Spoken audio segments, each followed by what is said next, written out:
नमस्कार साथियों, मैं हूं रजनीश। आप देख रहे हैं R7 भारत। आज मैं बिहार की राजनीतिक मुद्दे पर बात करूंगा। बिहार की भले ही बिहार में ठंडी हो और लगातार कड़ाके की ठंड बढ़ रही है, परंतु पटना और दिल्ली में सियासत गर्म है और सियासत गर्म होने का मतलब है कि कभी भी कुछ भी हो सकता है।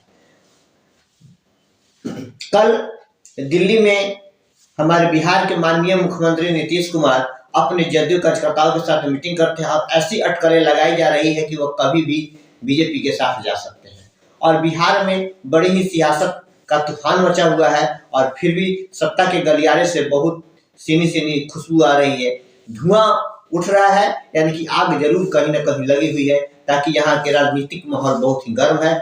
आइए जानते हैं हम इस सारी राजनीतिक घटनाओं को एक रिपोर्ट के माध्यम से, आखिर बिहार में क्या हो रहा है और क्यों सियासत बिहार की गर्म है और बिहार में ऐसा क्या हो रहा है कि तेजस्वी यादव अपना बाहर जाने का समय जो है वो कैंसिल कर चुके हैं और लगातार बिहार में अटकलें लगाई जा रही है कि कभी भी माननीय बिहार के मुख्यमंत्री नीतीश कुमार अपनी गद्दी को, ऐसा भी विश्वसनीय सूत्रों के आधार पर यह बात बताया जा रहा है कि लगभग बीजेपी से मुख्यमंत्री नीतीश कुमार की सारी बातें हो गई हैं। क्योंकि एक मामले में अटका हुआ है, वह है कि 2025 तक क्या सीएम मुख्यमंत्री ही रहते हैं या सत्ता में कुछ परिवर्तन होगा और मुख्यमंत्री का चेहरा हमको चेंज देखने को मिलेगा। इसी बात पर लगभग विश्वसनीय सूत्रों के आधार पर यह बताया जा रहा है। आइए हम विशेष रूप से जानते हैं इस रिपोर्ट के माध्यम से कि बिहार की सत्ता का गलियारा जो है आखिर गर्म है। सर्दी का मौसम है, लगातार सर्दी का मौसम बढ़ रहा है, लेकिन बिहार में सत्ता की गलियारे से सीनी खुशबू आ रही है, सुगंध आ रही है कि बिहार में सत्ता गर्म है और लगातार इसकी जो है कुछ भी हो सकता है। हम इस रिपोर्ट बिहार का राजनीतिक घटनाक्रम काफी तेजी से बदल रहा है। सियासी गलियारे में बड़े बदलाव की सुगंध तेज हो गई है। सीएम नीतीश कुमार बदले से नजर आ रहे हैं। बड़े उलटफेर की खबरों के बीच आरजेडी खेमे में सन्नाटा है। जदयू की तरफ से भी ऑल इज वेल का दावा किया जा रहा है, लेकिन राजनीतिक विशेषज्ञों का कहना है कि जब कहीं धुआं दिखता है तो निश्चित ही वहां आग हो सकती है। अगर सब कुछ ठीक होता तो अचानक राष्ट्रीय परिषद की बैठक नहीं बुलाई जाती और कर्पूरी ठाकुर के नाम पर होने वाला बड़ा कार्यक्रम रद्द नहीं करना पड़ता। इतना ही नहीं, दावा तो यहाँ तक किया जा रहा है कि जदयू और बीजेपी के बीच सब कुछ सेट हो गया है, बस एक शर्त का मामला अटका है। दरअसल पटना से लेकर दिल्ली तक राजनीतिक सरगर्मियां बढ़ी हुई है। जदयू में बड़ी हलचल के बीच बीजेपी के प्रदेश अध्यक्ष सम्राट चौधरी को दिल्ली बुलाया गया। माना जा रहा है कि बिहार में बढ़ी राजनीतिक हलचल के बारे में पार्टी उनसे फीडबैक लेना चाहती है। दावा तो यहाँ तक किया जा रहा है कि जदयू और बीजेपी के बीच सब कुछ सेट हो गया है। बदलाव की पटकथा लिखी जा चुकी है, बस रिलीज करना बाकी है। उधर नीतीश कुमार का मन भी अब बदला दिख रहा है। उनके बारे में यह बात सभी जानते हैं कि वो कब कौन सा कदम उठाएंगे यह कोई नहीं जानता।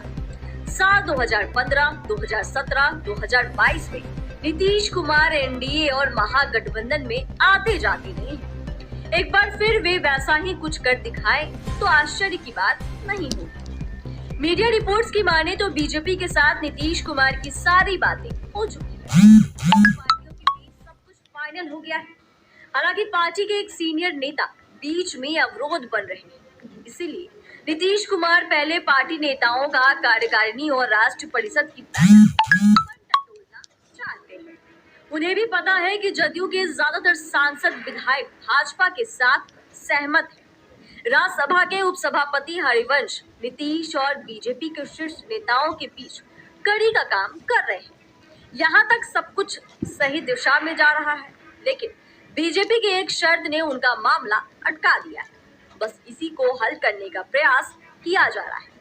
भाजपा चाहती है कि नीतीश कुमार उनके साथ रहे, लेकिन मुख्यमंत्री पद पर वह फिर से विराजमान ना हो। उनको सीएम ना बनाकर बीजेपी जदयू को 2 डिप्टी सीएम पद ऑफर कर रही है, जबकि नीतीश कुमार किसी भी सूरत में 2025 तक मुख्यमंत्री बने रहना चाहते हैं।